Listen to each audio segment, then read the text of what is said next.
Even if you're just a little interested in cars, anyone can easily identify the style of a car from the 1920s, 1960s, or 1980s within a few years. It's like houses. We can usually identify different eras from afar, though not always accurately. It's the same for clothes and hairstyles. Even when we've never lived during the period in question in the style of our cars, no matter the year, there are certain models whose beauty never ages and whose lines continue to appeal several decades later. So, for me, as a designer and as an enthusiast, I'm interested in knowing how we can create a car that is loved by an entire generation and whose aesthetics perfectly withstand the passage of time. Age doesn't matter, whether it's 20, 30, 50, or 70 years old. And by exploring the subject in detail, I noticed another phenomenon that has caught my attention for a few years now. It feels like cars have completely stopped aging. The Tesla Model 3, which we see everywhere on the streets, was released in 2020, so it's already been 5 years, and whether you like the model or not, it's still very modern. The Corvette C8 also still looks new. The Porsche Taycan, released in 2020 but unveiled in 2019, is similar. And its original concept, the Porsche Mission E, dates back to 2015, which means more than 10 years ago. The AMG Grand Touring's design still feels modern to me, despite only a slight facelift a few months ago. That was back in 2014. Like the Mazda MX, 5 Volvo's long-running XC90 SUV just got a subtle styling update. By the way, looking at the releases from the past few weeks or even the past few months, I haven't seen anything that really feels futuristic or puts the competition years behind. I've started to feel that for our generation, sports cars haven't changed in the past 10 years. It's striking. The McLaren P1 is from 2013, and it's never been more relevant. The Ferrari 458 introduced in 2009 remains a beautiful classic. The Porsche Carrera Grand Touring debuted in 2003, yet it appears to get younger every day. 2003 marks the debut of the Alfa Romeo Grand Touring Chevrolet Supersport Roadster and Mitsubishi Endeavor. I'm not even using the worst 2003 models as examples. Alright, I admit that we can consider supercars to be in a category of their own, but even for some more mainstream models, we can see the same thing. The Range Rover Velar is 7 years old, the Volvo S90 is 8, and this Audi S5 is 13 or 14 years old. So, obviously not all cars that are 10 years old have managed to stay fresh and modern. That's not what I'm saying, but some of the production truly stands out, even years later as the world changes. For this video, I analyzed these models and explored how to create timeless designs. Stay until the end. Since this is my last 2025 video, I'm sharing a highlight from my year that you'll enjoy. Stay tuned.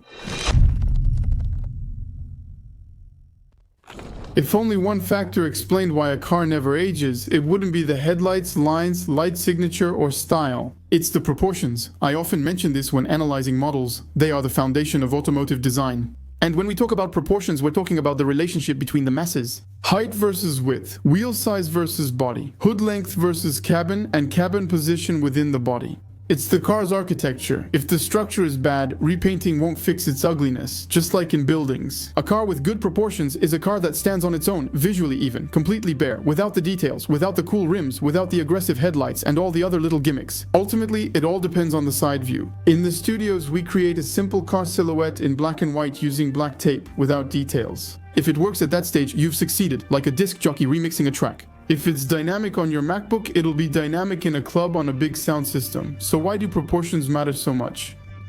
Is it because they're trend independent? In cars, like everywhere else, trends evolve. Designers come and go, marketing directions change regularly, and the formal languages of brands do too. But proportions, they don't go out of style, because they're connected to something much deeper, a kind of visual balance, almost something biological. A long hood and setback cabin suggest power, while wheels at the corners ensure stability. A lower height adds tension, while the wide stance feels solid. Instincts like these don't change overnight. The Ferrari 250 Gran Turismo Omologato is always cited as the perfect example of ideal proportions. It's old and outdated compared to most modern sports cars, but visually it could be released today. It's very rounded, which isn't in style now. With its long hood, rear set cabin, and ideal wheel placement, it has inspired all front-engine sports cars. Same thing for the BMW M3 E30. It's not a spectacular car, but apparently everyone still loves it, and that's because it's just right and well-tuned. In proportion, the height, the width, the glass area, the size of the wheels. It avoids excess, so it's credible now and will remain so in 30 years. Another memorable example for enthusiasts is the Mazda MX 5NA, a small, simple, and almost naive car that remains timeless because its wheels are perfectly placed. The height is controlled and it doesn't try to appear larger or more aggressive than it is. In contrast, see what ages poorly. Cars that are too tall compared to their width, thick bodies sitting on wheels that are too small, or heavy silhouettes that seem unbalanced. This is true for many modern raised compacts, narrow coupe SUVs, or sedans with short hoods and forward cabins. In short, badly proportioned cars make designers use fake lines, air intakes, and visual tricks. To trick the eye, it works temporarily until the trend passes. A good example of that is the Plymouth Prowler, which some of you might still like. It's basically the same design as the Chrysler PT Cruiser, but that model has aged poorly since the proportions are completely different. That's why some cars age in 5 years, while others last 50 without issue. A well-proportioned car may not impress immediately, but it remains solid over time. After proportions, there's another absolutely decisive factor in understanding why a car doesn't age: the graphics. And be careful, when I talk about graphics, I'm not talking about style, I'm talking about the overall visual reading of the car. A design colleague once said most people see cars in black and white. Line count, hierarchy, continuity, and instant visual recognition of the car are what matter. Good graphics are stable and instantly clear, easily understood without effort, explanation, or storytelling. When you squint, you can see the car's outline, where it starts, ends, and its main lines. If you can quickly draw a car from memory, even if you're not a pro, it shows strong design. But why does that matter? The human brain dislikes visual confusion. Overly complex or detailed designs are tiring and become outdated quickly. Whereas what I call stable graphics rely on few lines, but the right lines. Let's take a look at a Volkswagen Golf, a German car that's over 50 years old. It's always been a box on wheels. Simple, with flat surfaces, a horizontal line, and an instantly recognizable side graphic. 50 years later, it's still coherent from the side, not because it's pretty, but because it's readable. That's where it got more complicated year after year, on the front, before it aged and now seems outdated to us. Same with the Volvo S90 from the introduction. It has just 3 or 4 lines that handle everything, not 50. A clean shoulder line, distinct rear pillar, and simple front with clearly separated elements. It's clear, it's clean, and so it lasts. On the SUV side, if you're looking for a good example, you have to look at what's happening with Range Rover. So yes, it's an SUV, but an old school SUV. Before that word became synonymous with a visual nightmare. A Range is essentially a rectangle, featuring clear surfaces and a distinct separation between the body and windows. You quickly understand the car, so generations change every 8-10 years instead of every 4. They age better than other manufacturers. On the other hand, notice what ages poorly: cars with excessive lines, intersecting creases, busy surfaces, and complex lights meant to update an awkward shape. These cars are often very impressive on the day they're unveiled, but 2 or 3 years later, they already look dated. Their design relies on a trend, certain software, and a moment in design history. Once that moment passes, it's done. Here, I showed you the new generation DS, but the real DS is the opposite. Radical, with a clear design, one main volume, a continuous line, and no unnecessary brakes. It's unusual for a car from that era, but it makes sense.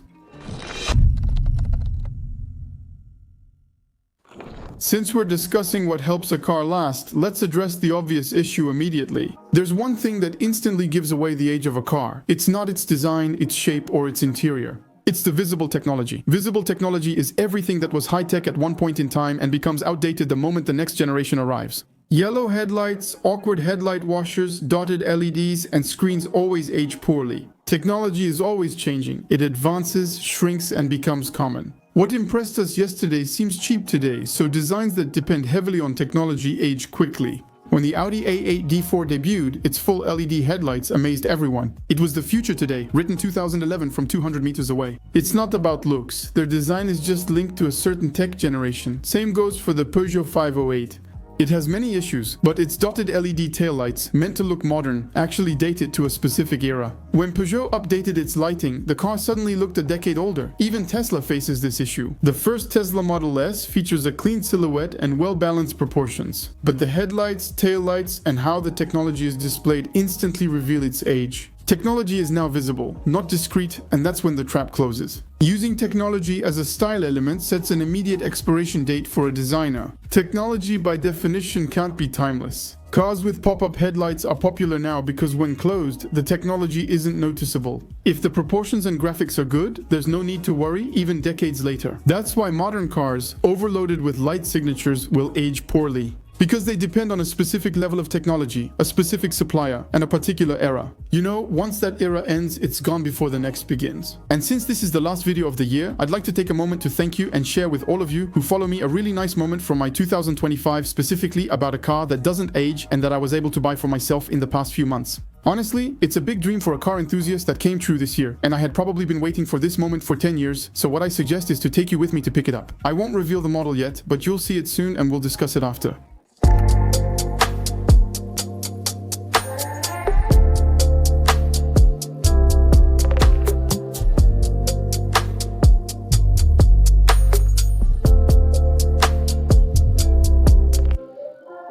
Alright guys, enough suspense. Let me introduce Thibaut from the Will Become Garage. That's where I bought the car. So it's kind of a commercial collaboration, let's say, but a collaboration without really being a collaboration.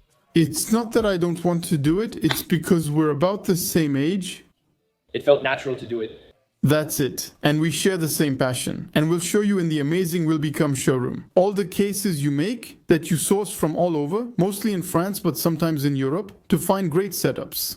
So I thought it would be interesting to show you that, and above all, to let you experience the reveal. In the end, this is my dream. This car that never gets old. And actually, it's pretty funny for those who've been following the channel for a long time. I mentioned this car during a December 2023 Q&A, if I recall correctly, when asked about my dream car. What's your dream car? Here it is.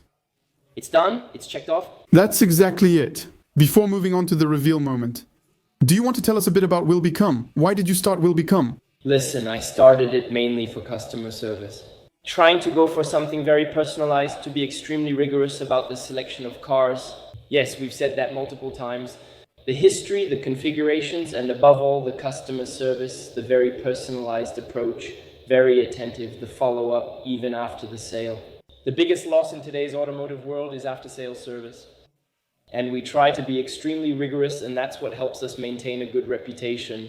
Very high quality assembly, I hope. That's what happened, because before making a video, it was mostly a real shopping experience with us, and that's nice.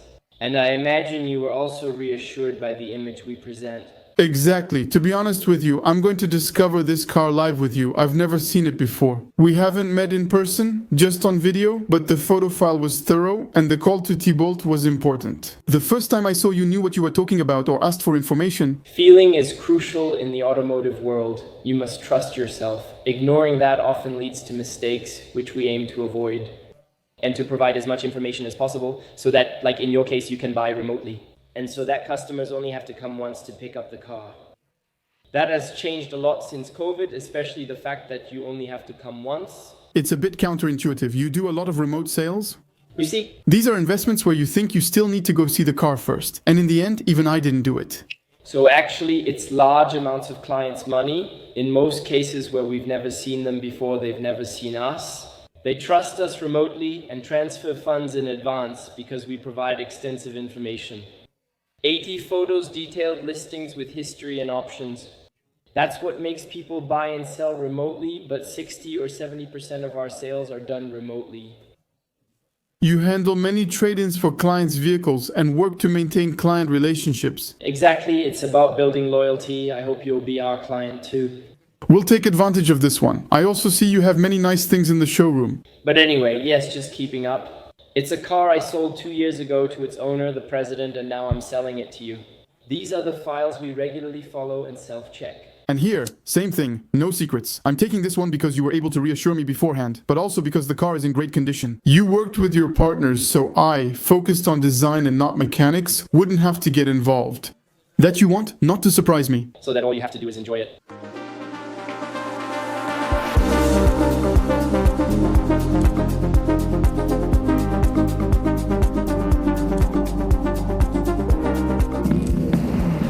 So, I'd like to take this opportunity to thank you all again. Thank you for joining the channel. Thank you for following me. That was a great 2025 project and more are coming in 2026. Thank you all again. Well, in the end, this Aston is from 2007 and it's still really beautiful, in my opinion, because it illustrates a very important point that we need to keep in mind. To create a timeless design, every designer knows simplicity is key. It's not when there's nothing left to add, it's when there's nothing left to take away. And true minimalism in automotive design is a strength. I mean true minimalism, not the kind where everything expensive has been removed, but true minimalism, real simplicity. It's a strict discipline that ages well because it's structurally opposed to trends. They need ornaments, they need novelties, and they need visual effects to exist on the V8 Vantage. I'm using it as an example because I've had plenty of time to observe it. There are no aggressive lines, no showy signatures, everything is clean, and yet it still works today, 20 years after its release. Every curve is needed. Removing any would upset the balance. So, at the time of its release, it might not have been the most spectacular, but today I think it has an almost untouchable elegance. Well-managed proportions, clear graphics, minimal lines, full surfaces, and taut volumes. With no extra ridges, it could be released today without surprise. Now, I'll make a prediction that may cause debate. The Tesla Cybertruck will probably age better than most current cars. Not because it's beautiful or elegant, it's neither, but because it's radically simple, almost a single volume, with striking proportions, flat surfaces, no decoration, and no effort to seduce. This type of object eventually escapes traditional aesthetic judgment.